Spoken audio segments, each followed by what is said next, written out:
जय हिंद दोस्तों। आज की इस वीडियो में हम लोग करेंट अफेयर सीरीज का ये तीसरा एपिसोड देखेंगे दोस्तों। तीसरा एपिसोड हम लोग देखेंगे।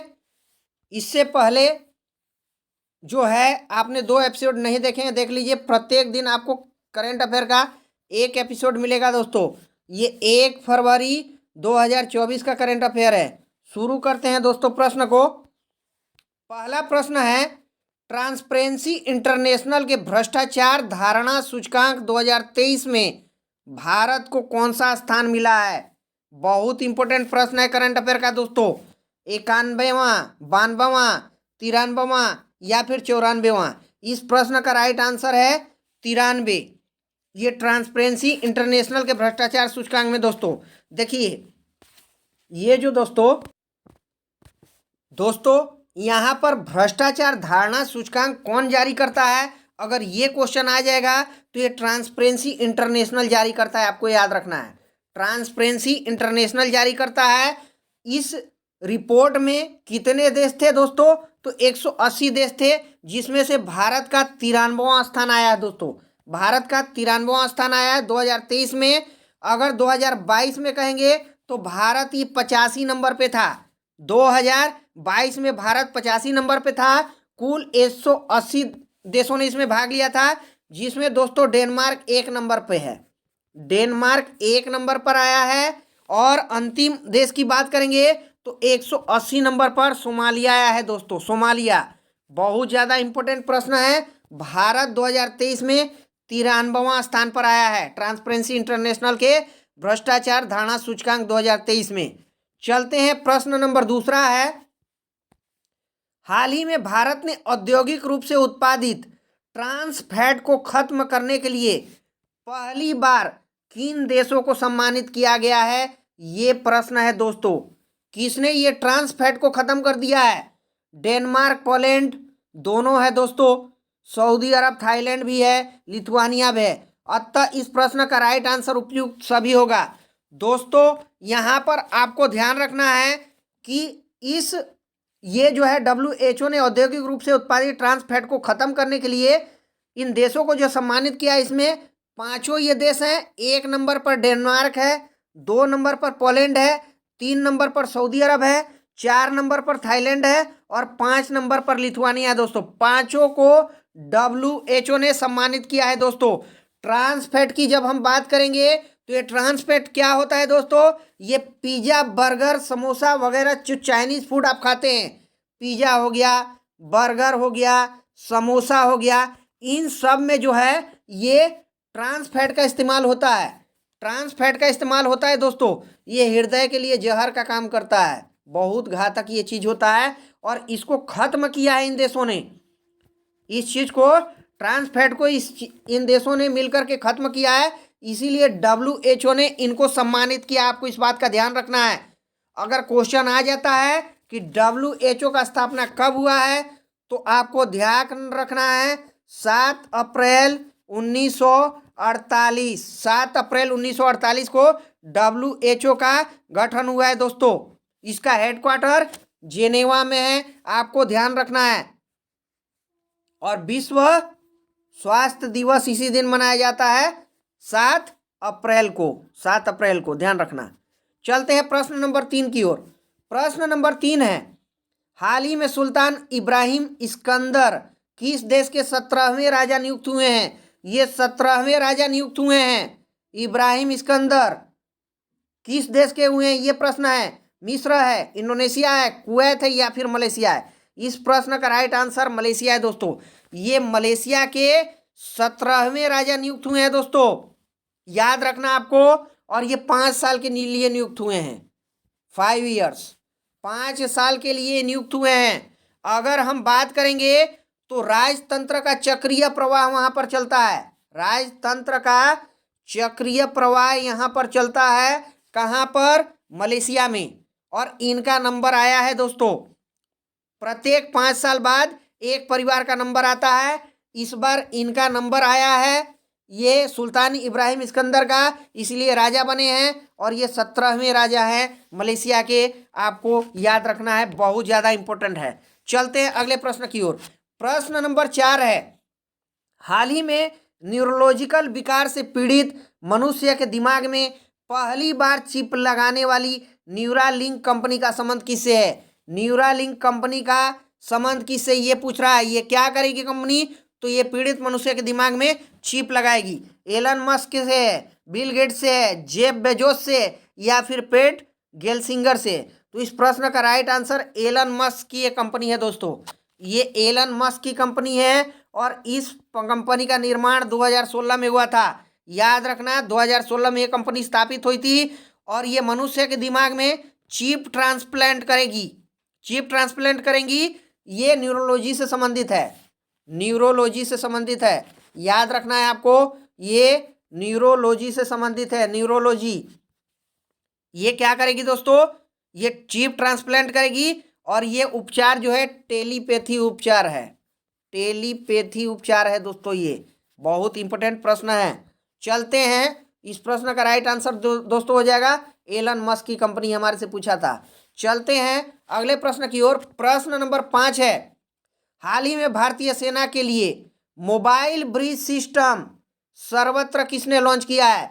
ये सर्वत्र मोबाइल ब्रिज सिस्टम किसने लॉन्च किया है? भेल ने, डीआरडीओ ने, इसरो ने, या फिर वीआरडीई ने? तो ये डीआरडीओ ने लॉन्च किया है दोस्तों। डीआरडीओ ने ये लॉन्च किया है। याद रखना, ये क्या है? Mobile bridge system. तो ये आपदा के समय पानी में ब्रिज कनेक्टिविटी प्रोवाइड करेगा। ये आपदा के समय पानी में ब्रिज कनेक्टिविटी प्रोवाइड करेगा ये दोस्तों। और ये सर्वत्र जो है, ये सर्वत्र मोबाइल ब्रिज सिस्टम किसने बनाया है? तो ये भारत अर्थ मूवर्स लिमिटेड ने बनाया है।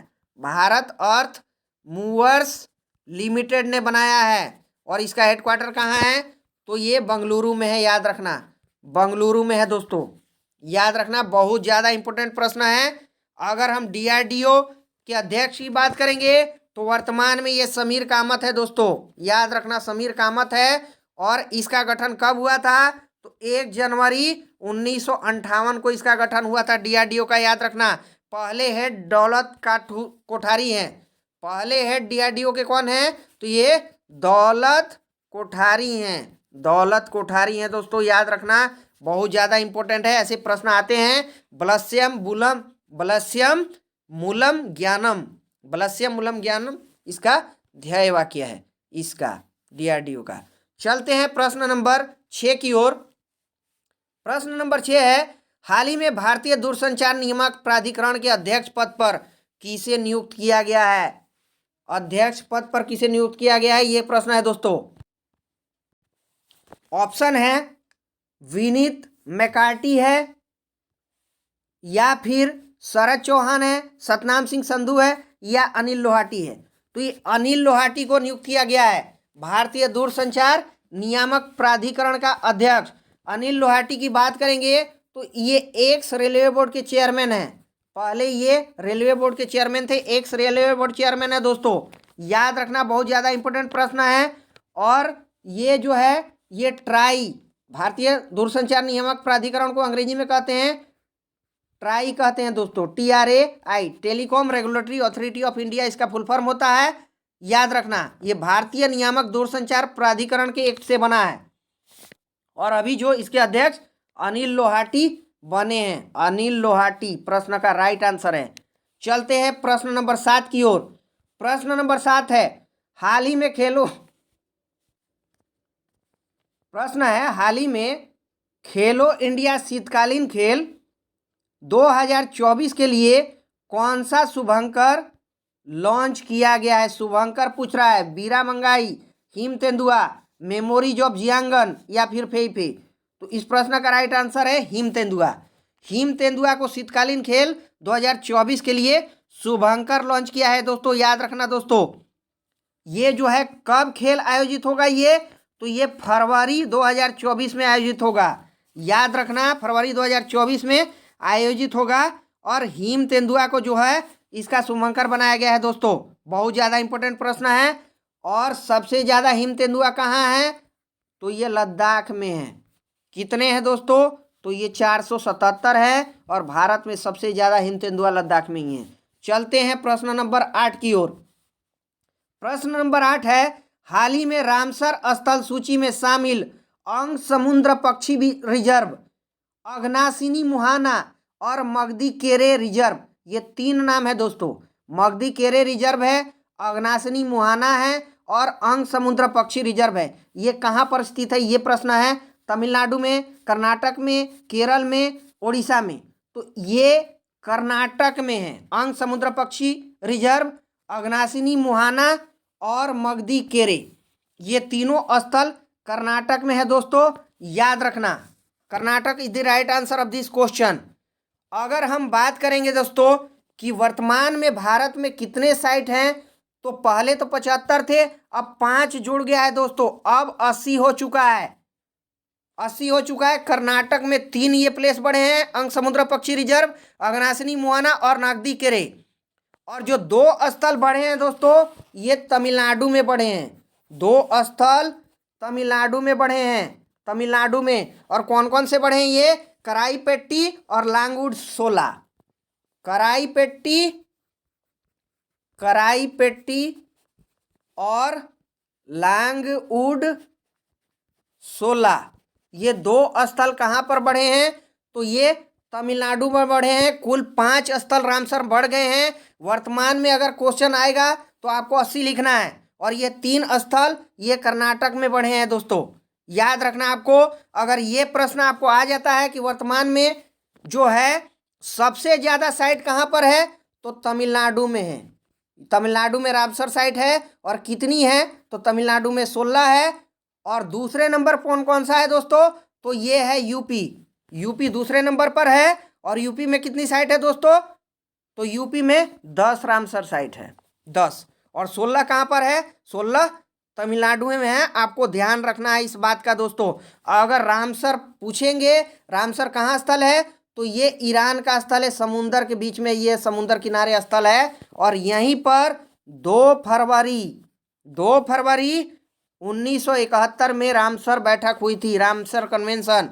और जो है रामसर सूची वहीं से दाखिल होता है। अगर भारत की बात करेंगे तो ये रामसर साइट में भारत जो है, भारत देश कब शामिल हुआ है, तो ये हुआ है 1982 के साल में।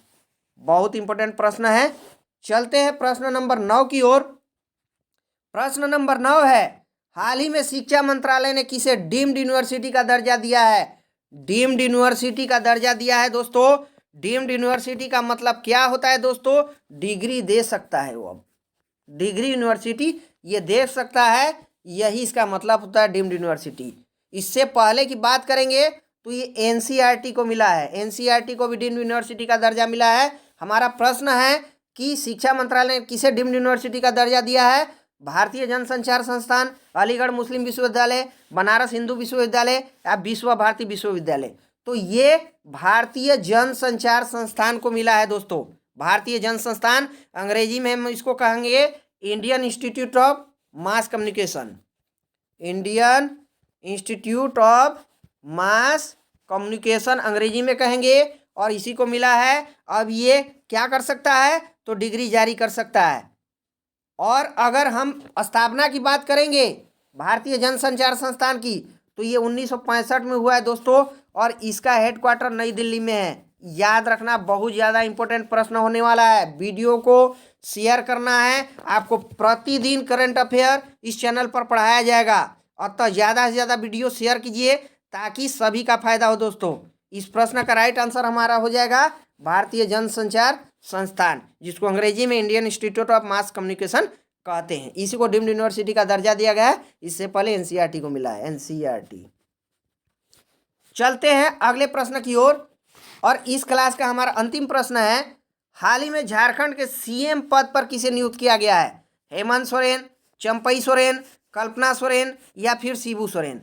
दोस्तों ये चंपई सोरेन का कन्फर्म माना जा रहा है। बिल्कुल इन्हीं को जो है सीएम पद मिलने वाला है दोस्तों। अगर हम इनके व्यक्ति विशेष की बात करेंगे चंपई सोरेन के बारे में, तो चंपई सोरेन को झारखंड टाइगर के नाम से जाना जाता है दोस्तों।